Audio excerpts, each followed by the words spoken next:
into a story not just of culinary triumph, but of unwavering spirit. A story about a single mother, Elena Rodriguez, who rose from the ashes of scorn and hardship in Phoenix, Arizona, to build a million-dollar empire, proving that dignity and determination can transform the bitterest ingredients into the sweetest success. This is her journey from a scorned waitress to a respected millionaire restaurant owner, a testament to the power of resilience. The fluorescent hum of the Oasis diner was a constant, low thrum in Elena Rodriguez's ears, a soundtrack to her perpetual exhaustion. It was 3:47 a.m., and the diner, nestled on a perpetually dusty stretch of McDowell Road in Phoenix, Arizona, was already bustling with the early morning shift, truckers, night shift workers, and a scattering of bleary-eyed early risers filled the chipped vinyl booths. Elena moved with the practiced grace of someone whose body knew the choreography of trays and coffee pots better than her own mind. At 32, the lines of fatigue were etched faintly around her kind, brown eyes that had seen too many sunrises from the wrong side of a diner counter. Her uniform, a pale blue polyester dress with a perpetually stained apron, felt like a second skin, heavy with the smell of stale coffee and cheap fry grease.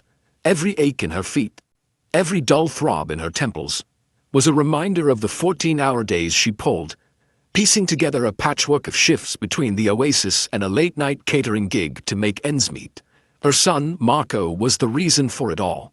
His bright, inquisitive eyes, his infectious laugh, his insatiable curiosity about the world.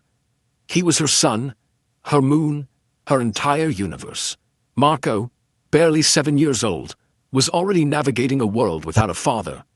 A world where his mother often returned home smelling of onions and desperation.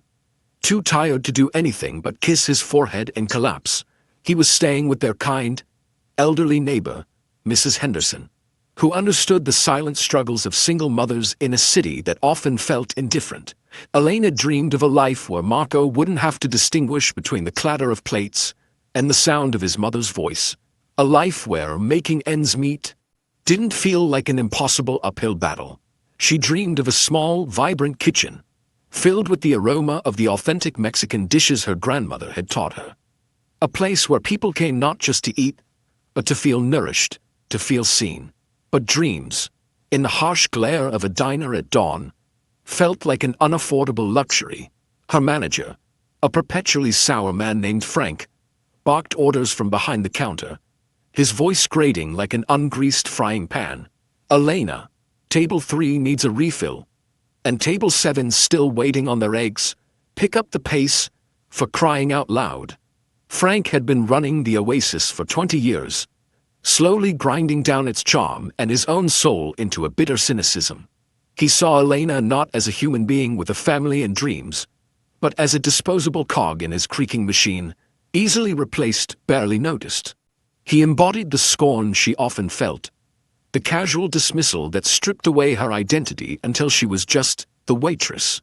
He knew nothing of her quiet dignity, her meticulous care with each customer, the way she could transform a simple cup of coffee into a momentary respite with a genuine smile and a listening ear.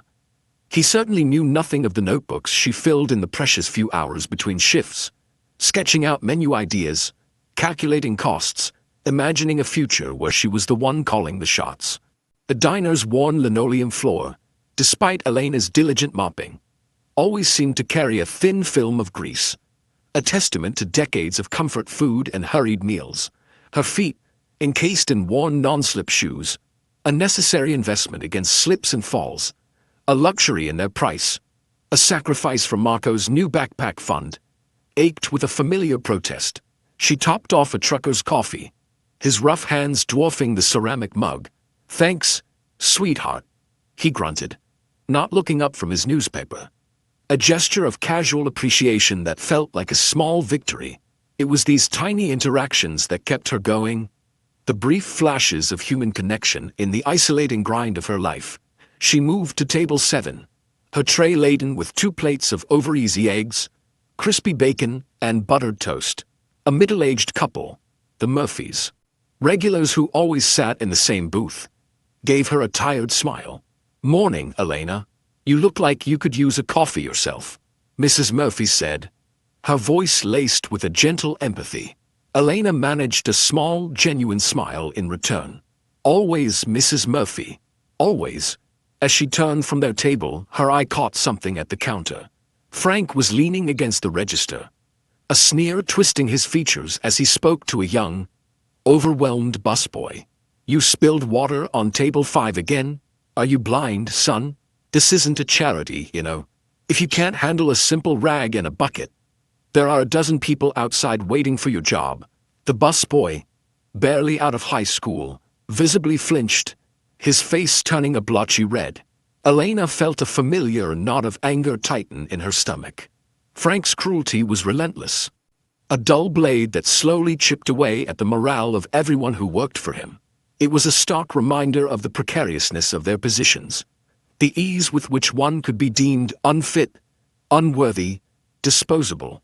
She remembered the day Marco had come home from school with a drawing, a vibrant crayon depiction of a small cafe, adorned with colorful flags and a smiling woman behind the counter.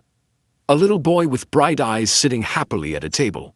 "It's your restaurant, Mama," he declared, his voice filled with an innocent, unshakable belief. "And I'm helping you with the menu." He'd drawn a chaotic, joyous explosion of tacos, enchiladas, and churros, all labeled in his nascent handwriting. Elena had hugged him fiercely, the scent of his hair warm and sweet, momentarily eclipsing the smell of the diner. That drawing was taped to the inside of her locker at the Oasis. A secret source of strength, a whisper of a different future. But the reality of that future felt impossibly distant. Just last week, Marco had mentioned a field trip to the Arizona Science Center, his eyes wide with wonder at the prospect. "It's only $20, Mama. Can I go? Please?" Elena had seen the price and her heart had sunk.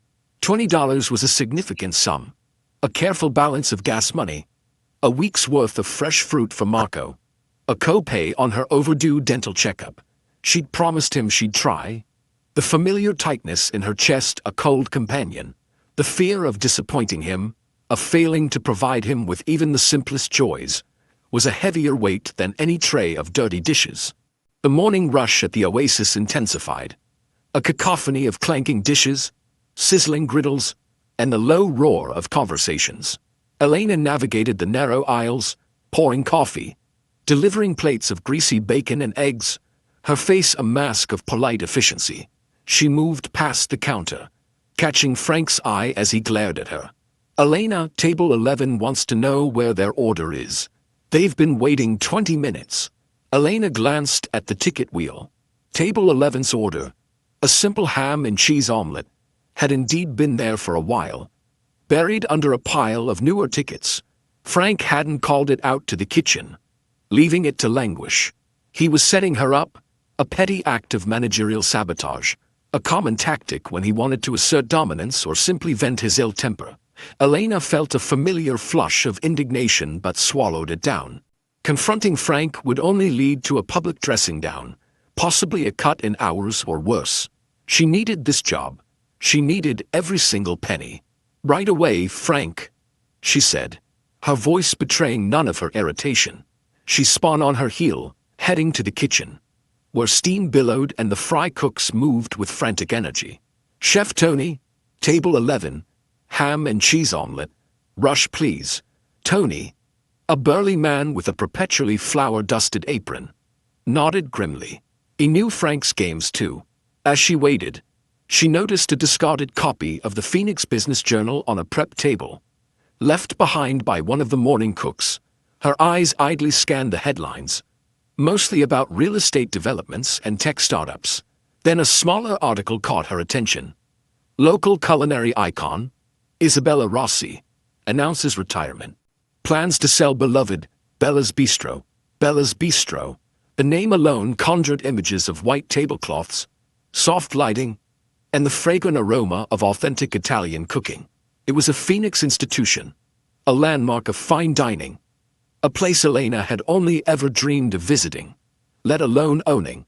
Isabella Rossi was a legend, a self-made woman who had built her restaurant from a small cafe into a culinary empire, earning national recognition. The article mentioned her age, her desire to travel, and a subtle hint that she was looking for a buyer who would preserve Bella's legacy. Someone with passion and vision. Elena felt a strange flicker in her chest, a mix of awe and a ridiculous, almost childish yearning. It was an impossible dream, of course. Bella's bistro was likely worth millions, far beyond the reach of a diner waitress perpetually teetering on the edge of poverty. Yet, the seed was planted, a tiny, vibrant speck of possibility in the barren landscape of her daily struggles. She imagined her own menu, infused with the rich, complex flavors of her grandmother's recipes, bringing the soul of Mexican home cooking to a place of such refined elegance. She could already taste the mole, the cochinita pibil, the delicate churros dusted with cinnamon and sugar. Just then, Frank's voice boomed from the pass, dragging her back to reality. "Elena, omelets up, and hurry it up. The customers are getting restless." She snatched the plate, the brief escape into her culinary fantasy dissolving like steam. The dreams of Bella's bistro felt like a cruel mirage, a cruel joke played by a universe that kept her chained to this greasy griddle. The afternoon sun, already a relentless blaze even in early spring, beat down on the cracked asphalt of the diner's parking lot. Elena's shift had finally ended, her body heavy with exhaustion, her mind still replaying the day's humiliations. Frank had publicly chastised her for daydreaming in the kitchen, a thinly veiled reference to her brief moment of distraction with the business journal. Her tips were paltry, barely enough to cover the gas to Mrs. Henderson's and back.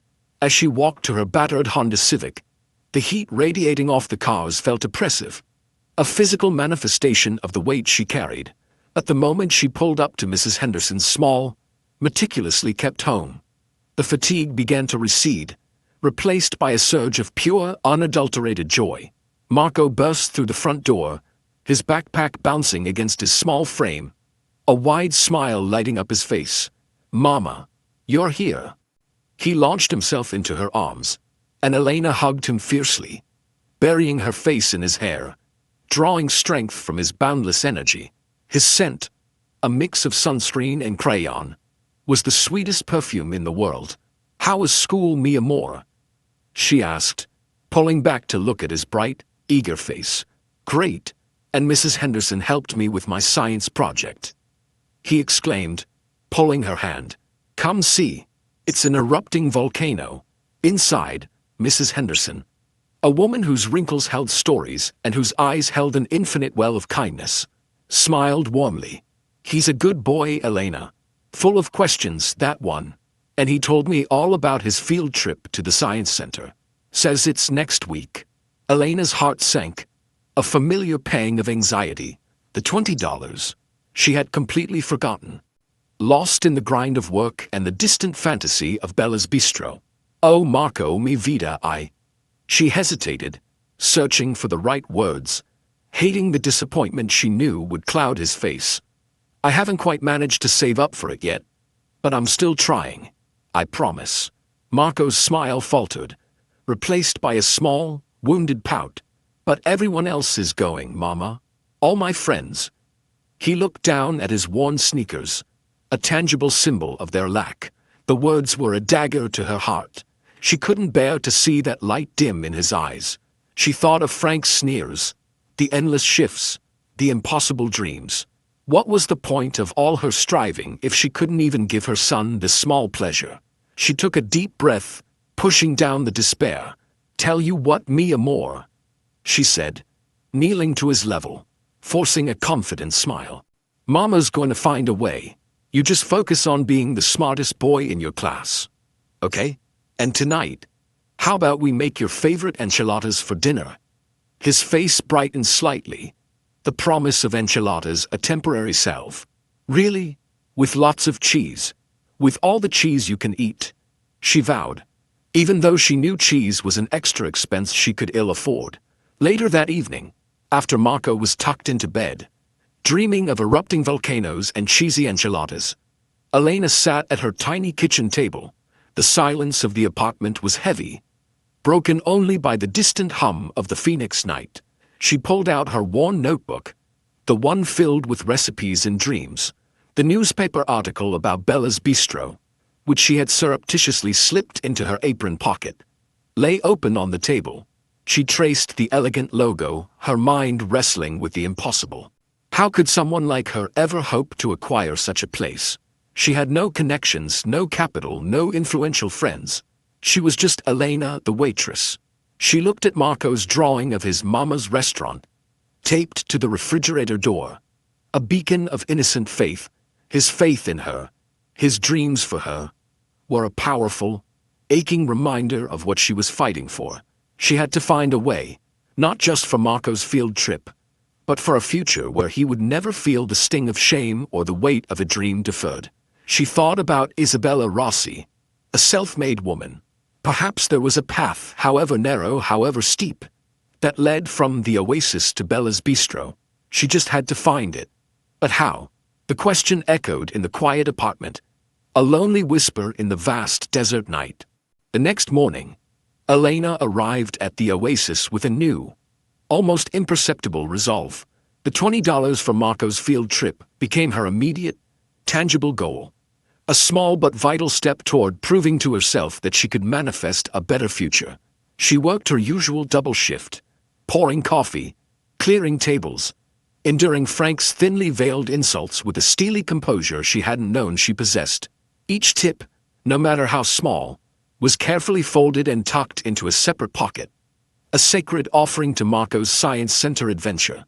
During her meager break, while the other waitresses gossiped about bad dates and lottery tickets, Elena found a quiet corner in the staff room. She pulled out the Phoenix Business Journal article, studying Isabella Rossi's picture, a woman whose smile seemed to hold both immense wisdom and a hint of weary triumph. The article mentioned Isabella's regular presence at local culinary events and her dedication to mentorship. An idea, audacious and seemingly impossible, began to form in Elena's mind. What if she didn't try to buy Bella's Bistro? What if she sought advice? The thought was terrifying. Elena, the invisible waitress, approaching a culinary legend. It felt like a peasant asking an empress for an audience. But Marco's hopeful eyes, the image of his crayon volcano, spurred her on. She had to try. She carefully tore out the article, tucking it into her apron. After her shift, instead of heading straight home, she made a detour to the public library. In the quiet aisles, surrounded by the comforting scent of old paper, she researched Isabella Rossi. She learned about Bella's Bistro's history, its innovative menus, Isabella's reputation for supporting emerging talent.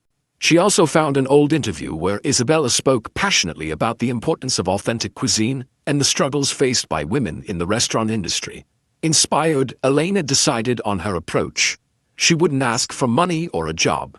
She would ask for 5 minutes of Isabella Rossi's time, a chance to share her vision, her passion for her grandmother's recipes, her dream of a place where soul food, Mexican soul food, could flourish with elegance and respect. She spent the next few days refining her pitch, practicing in front of the cracked mirror in her bathroom. Her words initially stumbling, then growing steadier, more heartfelt. She wrote down key points: her unique culinary heritage, her commitment to fresh, local ingredients, her desire to create not just a restaurant, but a community hub. The hardest part was finding a way to contact Isabella.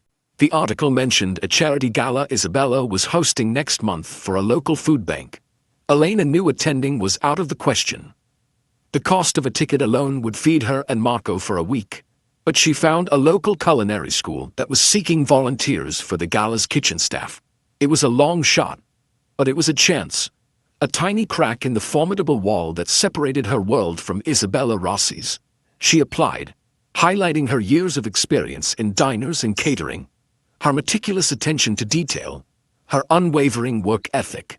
It was a small act of bravery, a quiet step into the unknown. A week later, a thick envelope arrived in Elena's mailbox, bearing the elegant letterhead of the Scottsdale Culinary Academy. Her heart pounded as she tore it open. Inside was a formal acceptance letter, congratulating her on being selected as a kitchen volunteer for the Isabella Rossi Charity Gala. A wave of exhilaration, quickly followed by a tremor of fear, washed over her. She had a foot in the door, however tenuous. The next few weeks were a whirlwind of activity. Elena worked her diner shifts, saved every extra dollar, and spent her evenings practicing her grandmother's recipes, perfecting the delicate balance of spices, the slow-cooked richness of the meats. She even managed to save the $20 for Marco's field trip. Watching his face light up with pure, unadulterated joy when she presented it to him. "Thank you, Mama. You're the best." His hug was the only reward she needed. The day of the gala arrived. Elena, dressed in a borrowed chef's coat that was slightly too large, arrived at the opulent event hall in downtown Phoenix. The air buzzed with nervous energy. The clatter of pots and pans, the hushed instructions of head chefs. The kitchen was a symphony of organized chaos, gleaming steel surfaces, and the intoxicating aromas of gourmet food. Elena worked tirelessly, chopping vegetables with precision, plating appetizers with artistic flair. Her years of diner experience translating surprisingly well to the high-pressure environment. She was efficient, observant, and absorbed every detail, learning new techniques and flavor combinations with an almost ravenous hunger. In the midst of the controlled frenzy, she caught her first glimpse of Isabella Rossi. The culinary legend was even more regal in person. Her silver hair pulled back in a sophisticated bun, her eyes sharp and intelligent as she moved through the kitchen, offering quiet words of encouragement to the chefs. Elena felt a surge of adrenaline. This was her chance. But how to approach her without seeming presumptuous or out of place? As the main course was being plated, a minor crisis erupted. A tray of delicate chocolate lava cakes, destined for the VIP tables, slipped from a young assistant's grasp, splattering across the pristine floor. Panic flashed in the assistant's eyes, and a gasp went through the kitchen. Isabella Rossi, witnessing the disaster, let out a rare, exasperated sigh. "No time to remake them. What are we going to do?" she exclaimed, her voice taut with stress. Elena, without thinking, stepped forward. "Chef Rossi, I can make churros. Quickly. My grandmother's recipe. They're quick to fry, and we have all the ingredients." The words tumbled out before she could second-guess herself. Isabella turned, her piercing gaze falling on Elena. "Churros? For a gala?" There was skepticism in her tone, a hint of disdain for such a humble dessert. Elena met her gaze, her heart hammering against her ribs, but her voice was steady, with a cinnamon sugar dust and a rich chocolate dipping sauce. "It's an elegant street food, chef." A touch of unexpected warmth. There was a brief, tense silence. Then, Isabella's lips curved into a faint, almost imperceptible smile. "Unexpected warmth. I like that. All right, young woman, you have 5 minutes. Don't disappoint me." A thrill, electric and terrifying, coursed through Elena. This was it. Not just a chance to contribute, but a chance to show her. She moved with a flurry of focused energy, her hands a blur of motion. She grabbed flour, sugar, water, a pinch of salt. The sizzle of oil heating in the deep fryer became a comforting sound, a prelude to the magic she was about to create. She worked with the confidence born of generations of practice, her grandmother's spirit guiding her hands. She piped the churro dough directly into the hot oil, watching with satisfaction as the golden brown spirals quickly formed, their edges crisping perfectly. The aroma of sweet frying dough mingled with the rich scent of dark chocolate. She was melting for the dipping sauce. A simple ganache elevated with a whisper of cayenne pepper, a secret family touch that added an unexpected depth. The kitchen staff, initially stunned by Elena's impromptu takeover, watched with a mixture of curiosity and awe. Isabella Rossi, who had initially stepped back, now stood closer, her arms crossed, her expression a careful blend of skepticism and dawning interest. The clock ticked relentlessly, each second amplifying the pressure. Elena worked faster, her movements precise, instinctive. As the churros emerged from the oil, perfectly golden, she quickly rolled them in a fragrant cinnamon sugar mixture, arranging them on elegant platters. Just as the last chow was dusted, a kitchen assistant announced, 2 minutes to dessert service. Chef Rossi. Isabella Rossi stepped forward, picking up a chow, her fingers delicately grasping the warm, sugar-dusted pastry. She took a bite, her eyes closing for a moment as if savoring a memory. Then, she dipped it into the dark chocolate sauce, its subtle spice blooming on her palate. A slow, genuine smile spread across her face. A smile that reached her eyes, softening their usual intensity. "Extraordinary," she murmured, her voice filled with genuine surprise. "That unexpected warmth is precisely what this menu needed. What's your name, child?" "Elena Rodriguez, Chef Rossi." Isabella nodded, her gaze lingering on Elena, a new depth of appraisal in her eyes. "Elena Rodriguez," she repeated, as if committing the name to memory. "You have talent, a rare touch. Come see me tomorrow morning at Bella's Bistro, 9 a.m. Don't be late." The words hung in the air, a lifeline thrown to a drowning woman. Elena felt a dizzying surge of hope, a lightness that made her feel as though she could float. She had done it. She had found a way to bridge the chasm between her world and Isabella Rossi's. Elena barely slept that night. The words "extraordinary" and "come see me tomorrow at Bella's Bistro" replayed in her mind like a precious melody. She arrived at Bella's Bistro promptly at 8:45 a.m., dressed in her cleanest, most pressed blouse and slacks, a silent prayer on her lips. The restaurant, even in the quiet morning light, exuded an understated elegance. Polished dark wood, crisp white linens, the subtle scent of fresh flowers and gourmet coffee. It was everything the Oasis was not.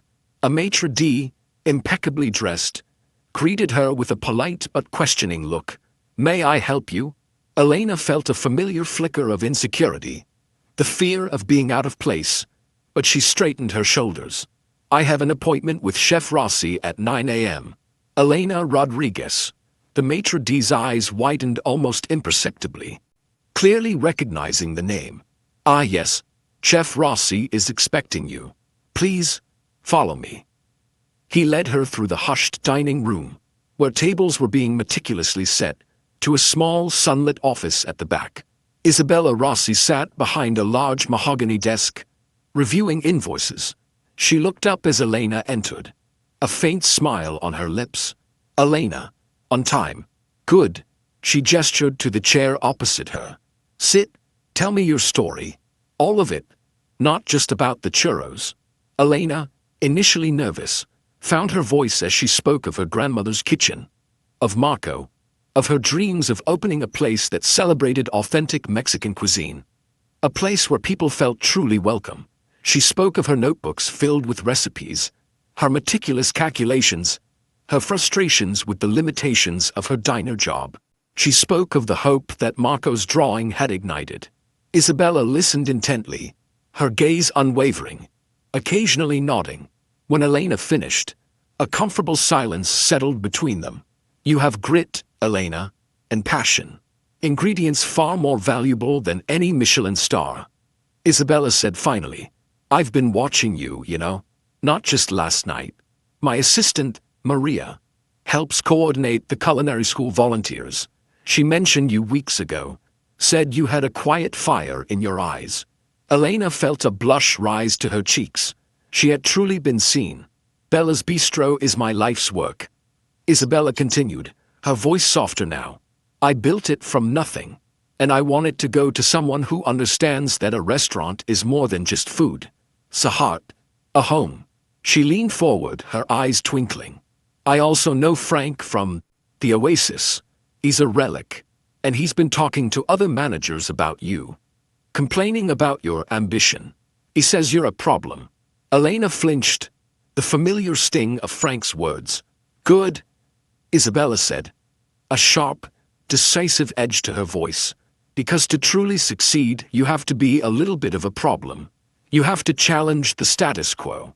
"I'm not selling Bella's Bistro outright, Elena," Isabella stated, cutting to the chase. "I'm looking for a partner, someone to gradually take over, to bring fresh vision while preserving its soul, someone to mentor, and, frankly, someone who isn't afraid to put in the kind of sweat equity that truly builds an empire." Elena's breath caught in her throat. "Partnership? with Isabella Rossi. I don't have capital, chef, Elena whispered. The reality of her financial situation a cold splash of water. I understand that, Isabella replied, a glint in her eye. But you have something more valuable. Talent, a work ethic, and a dream that Marco believes in. What I propose is this. I will offer you a position as sous chef with a significant salary increase. In addition, I will establish a structured mentorship program where you will learn every aspect of running a high-end restaurant, from procurement to finance, from marketing to wine pairing. Over the next 5 years, if you demonstrate the dedication and vision required, we will transition to a partnership, with an option for you to eventually acquire a majority stake, financed through a low-interest loan from my foundation. It's an opportunity that will demand everything from you, Elena. Long hours, relentless pressure, a steep learning curve, but it will also offer you the chance to transform Bella's Bistro, to infuse it with your unique culinary voice, to build a legacy for Marco. Are you ready for that, Elena Rodriguez? Are you ready to become a problem? Elena looked at the formidable woman across the desk, then at her own trembling hands, rough from years of honest labor. She thought of Marco, of his unwavering belief, of the drawing on her refrigerator. She thought of the sour smell of the oasis, the casual scorn, the suffocating limitations. This wasn't just a job offer. It was a bridge to a new life, a path to her dream. A chance to prove that a scorned waitress could indeed become a millionaire restaurant owner. Yes, Chef Rossi, Elena said, her voice clear and strong, her eyes filled with a fierce, burning resolve. I am ready. I'm ready to be a problem. Isabella Rossi smiled. A full, radiant smile that completely transformed her face. Good. Now, let's go change Phoenix's culinary landscape. Shall we? The transition from the Oasis to Bella's Bistro was not merely a change of address. It was a seismic shift in Elena's universe. Her resignation at the diner was met with a scoff from Frank. Bella's Bistro? You, a high-end chef? Don't make me laugh, Rodriguez. You'll be back begging for shifts in a month. His words, once potent enough to wound, now slid off her, dulled by the unwavering belief of Isabella Rossi and the nascent hope blooming in Elena's heart. She simply smiled, a genuine, untroubled smile, and walked out without a backward glance. At Bella's Bistro, the initial weeks were a whirlwind of exhilaration and overwhelming challenge. Elena, now officially sous chef, plunged headfirst into her new role. The kitchen, with its gleaming professional equipment, was a stark contrast to the greasy griddle of the diner. She learned the intricate dance of haute cuisine, the delicate precision required for every dish, the art of presentation that turned food into edible masterpieces. Isabella was a demanding but fair mentor, a stern taskmaster who pushed Elena to her limits, yet always with an underlying current of respect. You have the palate, Elena. Now you need the technique, the discipline, the vision to translate soul into art, Isabella would say, her eyes sharp as she watched Elena deboin a delicate fish or craft a complex sauce. Elena absorbed everything like a sponge. She spent extra hours in the kitchen after her shift, studying Isabella's old recipe books, experimenting with flavor combinations, pushing the boundaries of her grandmother's traditional Mexican recipes to integrate them into Bella's refined Italian Mediterranean style. She learned about procurement, sourcing the freshest organic vegetables from local Arizona farms, selecting the finest cuts of meat, importing rare spices that added exotic notes to her creations. The finance and marketing aspects, initially daunting, slowly began to make sense under Isabella's patient guidance. Spreadsheets that once seemed like hieroglyphics now told stories of profit margins, inventory control, and customer acquisition.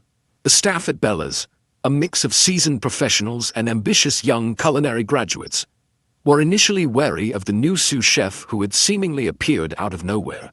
Whispers followed her. Diner waitress, really? What does Rossi see in her?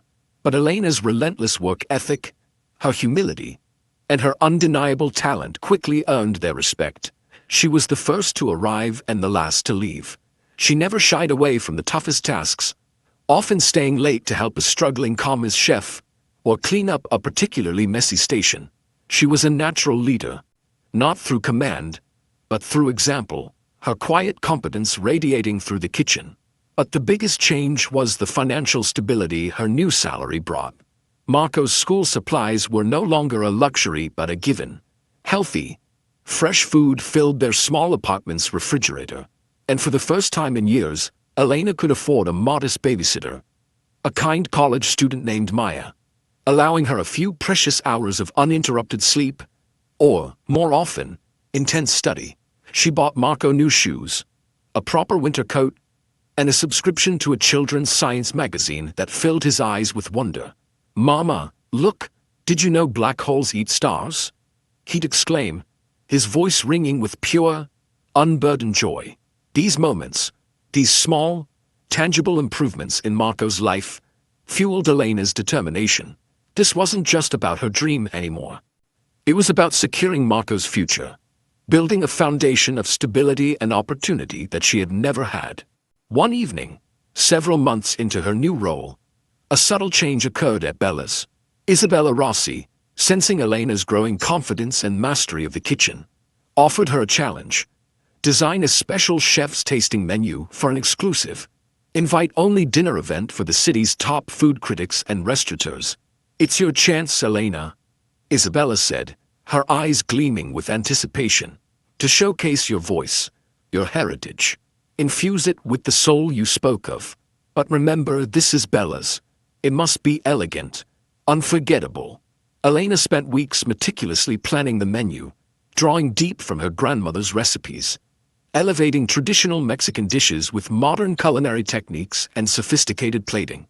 She envisioned a 6-course journey that would tell a story, a narrative of her heritage, her struggles, and her soaring aspirations. There would be delicate sopa de tortilla, refined with a clear, fragrant consommé and micro-cilantro.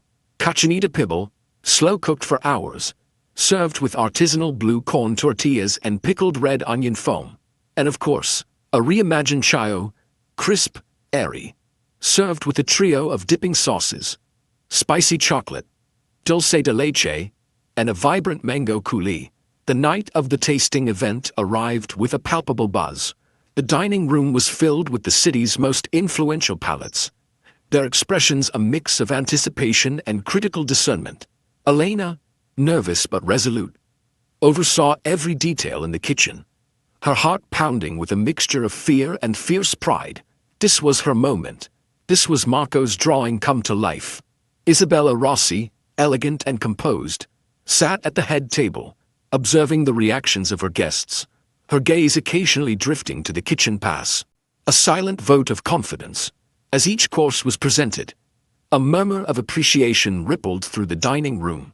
The critics, initially surprised by the Mexican-inspired flavors in a renowned Italian bistro, quickly succumbed to the exquisite taste and artful presentation. The sopa de tortilla was hailed as a revelation, the cochinita pibil a masterclass in slow cooking.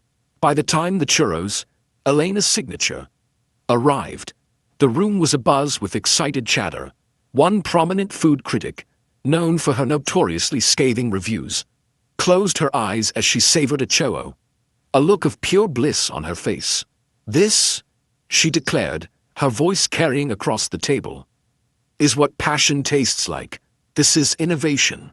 The morning after the chef's tasting menu, Elena arrived at Bella's bistro, her heart a tangled knot of anticipation and anxiety. She had barely slept, replaying every dish, every reaction. The reviews were already pouring in, glowing tributes to her culinary artistry. The prominent food critic, Amelia Vance, had written a full-page feature in the Arizona Republic, praising Elena's audacious vision and soul-stirring flavors. She had declared Bella's Bistro, under Elena's influence, as the new culinary heartbeat of Phoenix. Isabella Rossi met Elena in her office, a rare, almost tender smile on her face. She held a stack of newspapers, their headlines screaming Elena's triumph. "You did it, Elena. You didn't just create a menu, you told a story. Your story." And everyone listened. She leaned back in her chair, her eyes sparkling. "The reservations are pouring in. We're booked solid for the next 2 months. Bella's Bistro is reborn." But Isabella's expression then shifted. a shadow of seriousness crossing her features. "However," she began, her voice firm, "not everyone is celebrating. Frank from the Oasis has been calling, spreading rumors, claiming you stole his recipes, that you're a fraud. And a few of the older investors in my foundation, those who have always preferred the traditional to the innovative, are questioning my decision to bring in new blood, especially someone without a formal culinary degree." Elena's heart sank.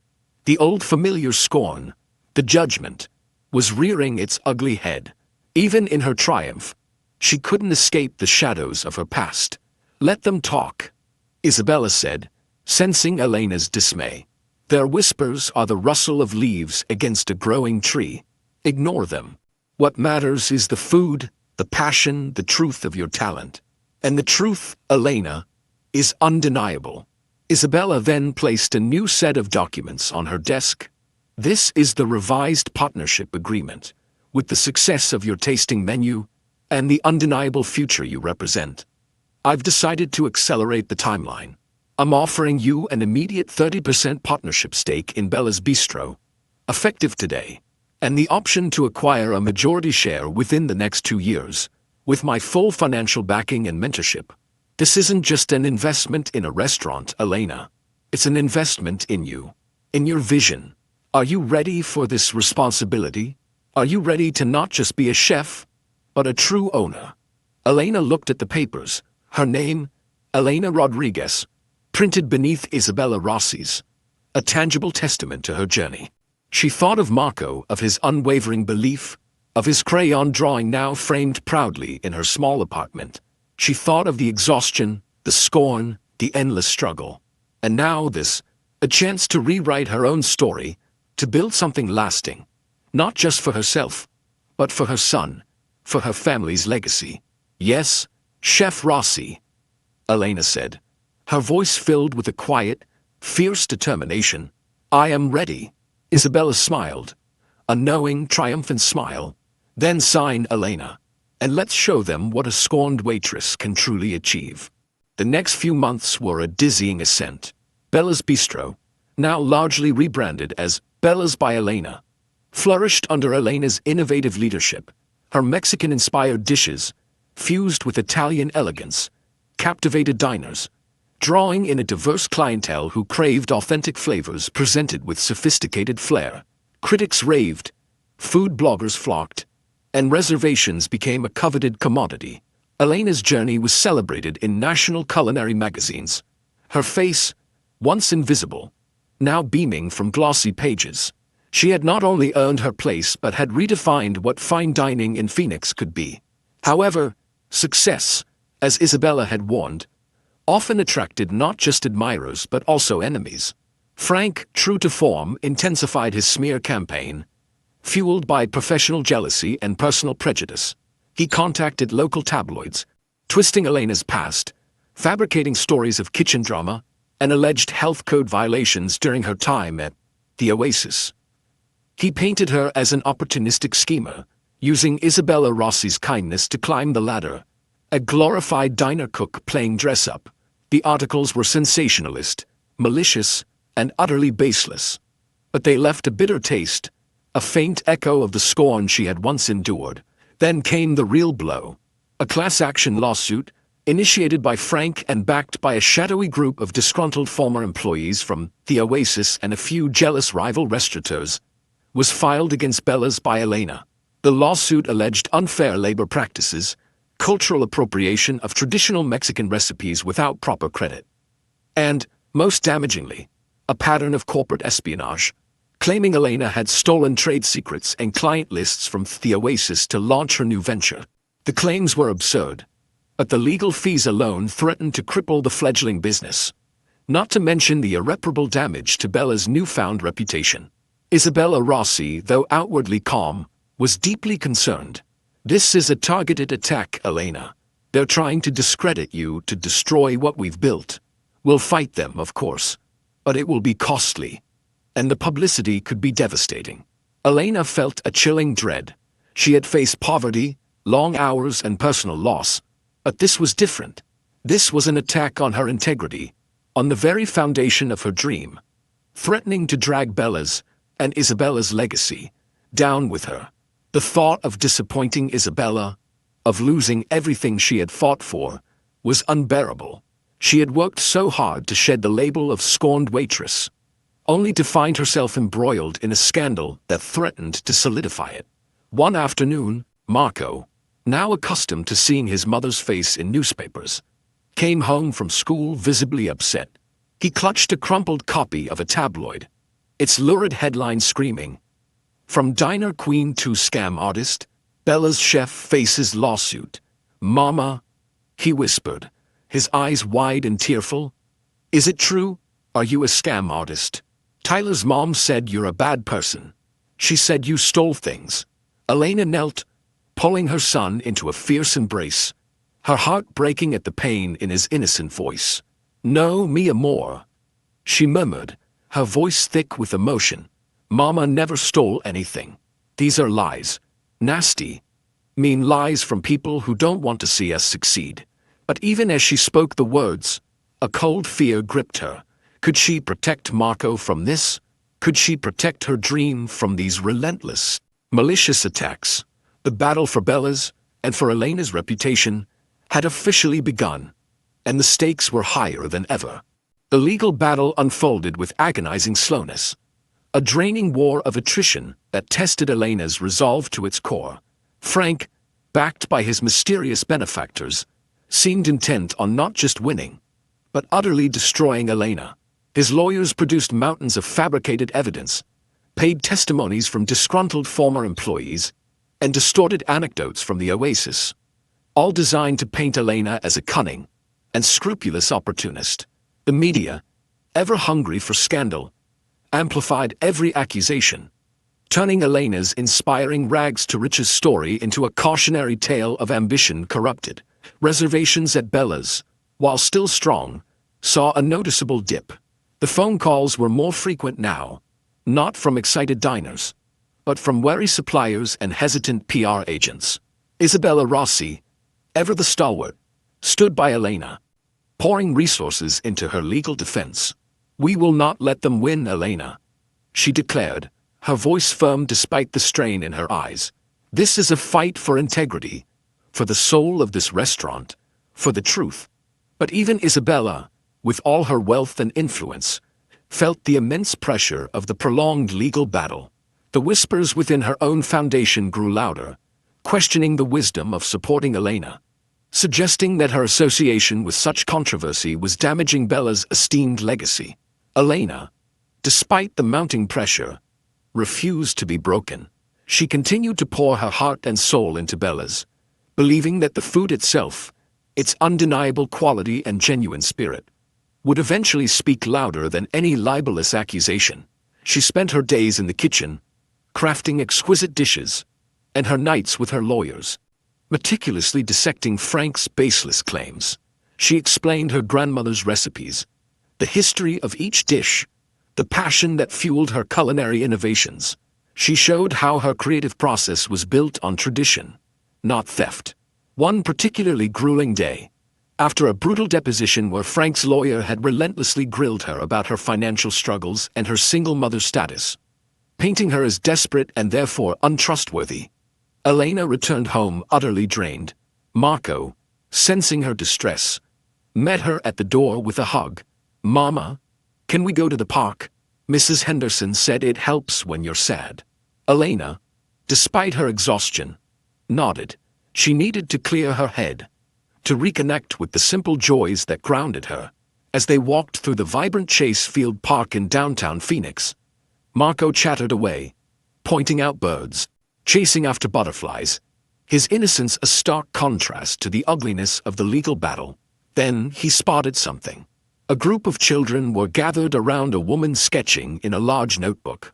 "Mama, look, she's drawing," Marco exclaimed, pulling her toward the small crowd. As they approached, Elena recognized the woman. It was Amelia Vance, the food critic who had written the glowing review, the one whose words had launched Bella's by Elena into the stratosphere. She was sketching intricate architectural designs, not food. Marco, with a child's fearless curiosity, went right up to her. "Excuse me, Mississippi, are you an architect?" Amelia Vance looked up, a warm smile on her face. Not quite, young man. I studied architecture before I found my passion for food. But I still love designing, building, creating new spaces. Elena felt a sudden electric jolt. Her grandmother's recipes, her notebooks, Marco's drawing, all rooted in the idea of creation, of building something beautiful and lasting. Amelia Vance, recognizing Elena, offered a genuine, sympathetic smile. Elena, it's good to see you, though I wish it were under happier circumstances. She glanced at Marco, then at Elena. I've been following the news. This lawsuit is a travesty. Elena felt a surge of gratitude for the simple, unreserved support. Thank you, Amelia. It's been challenging. Marco, ever direct, looked at Amelia's intricate architectural sketch. My mama wants to build a big, beautiful restaurant, he declared, his voice full of a child's unwavering faith. She draws all her ideas in her special book. Amelia's eyes widened, a spark of curiosity igniting. Oh, is that so, Elena? Elena, slightly embarrassed by Marco's candor, nodded. It's just ideas, dreams, really? Dreams are the blueprints of reality. Elena, Amelia said, her gaze intense. Show me. Elena hesitated, then, pulling a deep breath, she pulled out her worn notebook, the one filled with her grandmother's recipes, but also with detailed sketches of her dream restaurant. A warm, inviting space with an open kitchen, a vibrant courtyard, and subtle nods to Mexican artistry. Amelia flipped through the pages, her expression shifting from curiosity to profound interest. She saw not just recipes, but a holistic vision, a space designed to complement the culinary journey Elena envisioned. She saw drawings of custom-designed tables, artisan-crafted pottery, even the flow of light through an imagined skylight. This is incredible, Elena, Amelia murmured, genuinely impressed. This isn't just a restaurant. It's an experience, a cultural center, a home. Suddenly, Frank, along with a reporter and photographer he had undoubtedly summoned, appeared at the edge of the park. He spotted Elena with Amelia Vance and strode toward them, a venomous smirk on his face. Well, if it isn't the disgraced chef trying to sweet-talk the critics outside of the courtroom. He sneered, loud enough for nearby parkgoers to hear. Still trying to sell your lies, Rodriguez? You can't run from the truth. You're a cheat, a fraud, and soon you'll be nothing but a memory. The reporter clicked his camera, capturing Elena's shocked, vulnerable expression. Marco, terrified, clung to Elena's leg, burying his face in her side. Elena felt a cold wave of despair. This public humiliation, witnessed by Marco, was a deeper cut than any legal brief. But before she could react, Amelia Vance stood, her posture regal, her eyes blazing with an unexpected ferocity. Frank, she said, her voice cutting through the park's ambient noise. Your desperate attempts to defame Elena are pathetic. I have known Isabella Rossi for decades, and she would never partner with anyone who lacked integrity or talent. As for stolen recipes, every great chef draws inspiration from tradition. But Elena's work is uniquely hers, a beautiful elevation of her heritage. And trade secrets from the oasis. Please, your greasy spoon is hardly a bastion of culinary innovation. You are grasping at straws, Frank, and you are embarrassing yourself.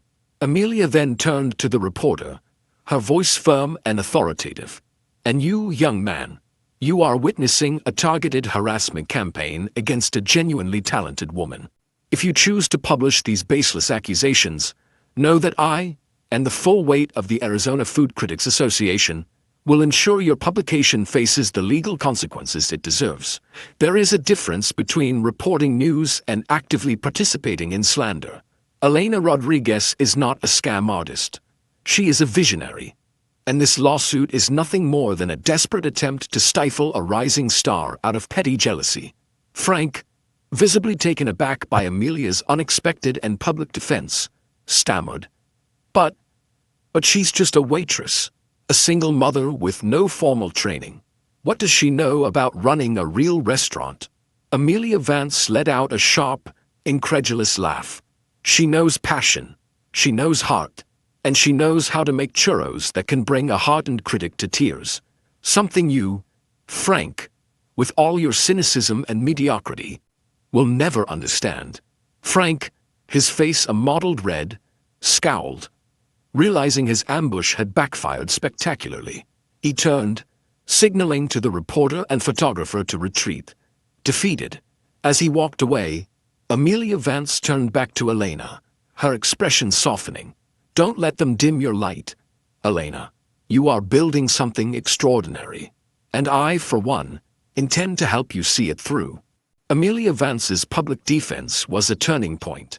Her fierce, articulate repudiation of Frank's accusations, coupled with her unwavering belief in Elena's talent, resonated deeply with the public and the media. The very tabloids that had initially sensationalized Frank's lies now ran retractions and apologies, pivoting to celebrate Elena as a resilient heroine, a woman who had overcome baseless attacks through sheer talent and integrity. The Arizona Food Critics Association, spurred by Amelia, issued a powerful statement condemning the lawsuit and praising Elena's contributions to the culinary scene. The legal battle, however, was far from over. Frank, though publicly humiliated, was tenacious, but Amelia Vance, leveraging her extensive network and influence, introduced Elena to a pro bono legal team from a prestigious firm specializing in intellectual property and unfair competition. They quickly dismantled Frank's flimsy case, exposing his fabricated evidence and orchestrated testimonies. The lawsuit, which had once threatened to cripple Bella's, was not only dismissed but turned back on Frank. Elena and Isabella, with the full backing of the legal team, filed a countersuit for defamation and business interference. Frank, facing financial ruin and public disgrace, quickly settled, agreeing to a substantial payout and a public apology. The scorned waitress had not only defended her name but had emerged victorious, her reputation stronger, her dignity unassailable. Isabella Rossi, witnessing Elena's unwavering strength and brilliance under fire, made another decisive move. She gathered the board members of her foundation, including the skeptical older investors, and presented a detailed report outlining Elena's integral role in Bella's Bistro's resurgence. The overwhelming positive press, and the restaurant's surging profits. She spoke of Elena's vision, her resilience, her unwavering commitment to authenticity. She then announced her decision to transfer an additional 20% stake in Bella's Bistro to Elena immediately, making her a 50% partner. Elena Rodriguez is not just the future of Bella's, Isabella declared, her voice ringing with conviction. She is Bella's, and her success, born from her struggles and her passion, is the truest testament to the legacy I always envisioned. The hesitant investors, swayed by the undeniable financial success and Elena's now sterling public image, offered their unanimous support. Elena, now not just a sous chef but a full partner, poured even more of her soul into Bella's. She infused every aspect of the restaurant with her unique vision. The elegant decor of Bella's, initially Italian, began to subtly incorporate elements of vibrant Mexican artistry. Warm, earthy tones mingling with rich blues and reds, hand-painted tiles adorning the walls, and artisan-crafted pottery gracing the tables. She worked with local artists to create pieces that reflected Phoenix's rich cultural tapestry. The menu, now officially Elena's, continued to evolve, marrying her grandmother's traditional recipes with contemporary flair, introducing a unique fusion that was both comforting and innovative. Bella's by Elena became a symbol of cultural bridge building, a place where tradition met modernity, where humble origins blossomed into sophisticated artistry. 1 year later, Bella's by Elena was more than just a restaurant. It was a phenomenon. National awards piled up, reservations stretched for months, and Elena Rodriguez, the once scorned waitress, was now a recognized culinary icon. A millionaire owner whose journey inspired countless others. She had not only honored her grandmother's culinary legacy but had created an entirely new one, built on authenticity, resilience, and unwavering passion. Her signature dishes, from the refined cochinita pibil to the unforgettable spicy chocolate churros, were celebrated as masterpieces of modern Mexican-Italian fusion. Marco, now 8, thrived in his new, stable world. He was no longer the little boy who worried about field trip money. He was a confident, joyful child who loved visiting his mother's beautiful restaurant, proudly introducing her as Chef Elena. He spent Saturdays in the kitchen, learning to roll tortillas with his mother, his laughter mingling with the clatter of pots and pans, the fragrant aromas of a thriving kitchen. He still drew pictures of restaurants, but now they were filled with happy chefs, smiling customers, and a confident woman at the helm. He knew without a doubt that his mama was a superhero, not with a cape, but with a chef's coat and a heart full of love. Elena, despite her immense success, remained grounded. She remembered every struggle, every slight, every moment of despair. Her past was not something to be erased but a foundation upon which she had built her triumphant present. She established the Elena Rodriguez Culinary Scholarship through Isabella's foundation, providing opportunities for aspiring chefs from underserved communities, particularly single mothers, to pursue their culinary dreams, ensuring that no one with talent and passion would be overlooked or scorned. She spoke at events, not about her wealth, but about the power of perseverance, the dignity of hard work, and the importance of never losing sight of one's authentic self, no matter what the world demanded. Her relationship with Isabella Rossi deepened into a profound friendship, a bond forged in shared passion and mutual respect. Isabella, witnessing Elena's continued growth, her grace, her unwavering commitment to giving back, began to step back more, finally embarking on the travel she had long deferred. She knew Bella's, her life's work, was not just in good hands, but in hands that would elevate it beyond her wildest dreams. One crisp Phoenix evening, as the sun dipped below the horizon, painting the sky in fiery hues of orange and purple, Elena stood in the bustling dining room of Bella's by Elena. Marco, his small hand in hers, pointed to a young girl, shyly sketching in a notebook from a corner table. "Mama," he whispered. "Maybe she's dreaming of her own restaurant, just like you did." Elena smiled, a deep, contented smile that reached her eyes that had seen so much, endured so much, and now shone with the quiet brilliance of earned triumph. She squeezed Marco's hand. Perhaps mi amor, perhaps. She knew the journey was long, the challenges immense, but she also knew that dreams, nurtured with passion and resilience, could transform the bitterest ingredients into the sweetest, most redemptive success imaginable. This journey from a scorned waitress to a millionaire restaurant owner, from invisibility to inspiration, is a powerful reminder that true worth is never defined by others' prejudice, but by the fire within. If Elena's incredible journey has touched your heart, please like this video, share her story, and subscribe to Radiories for more tales of human resilience and triumphant spirit. Join us next time as we continue to explore the extraordinary lives woven into the fabric of our world.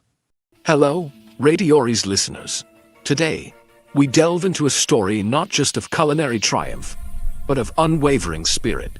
A story about a single mother, Elena Rodriguez, who rose from the ashes of scorn and hardship in Phoenix, Arizona, to build a $1 million empire, proving that dignity and determination can transform the bitterest ingredients into the sweetest success.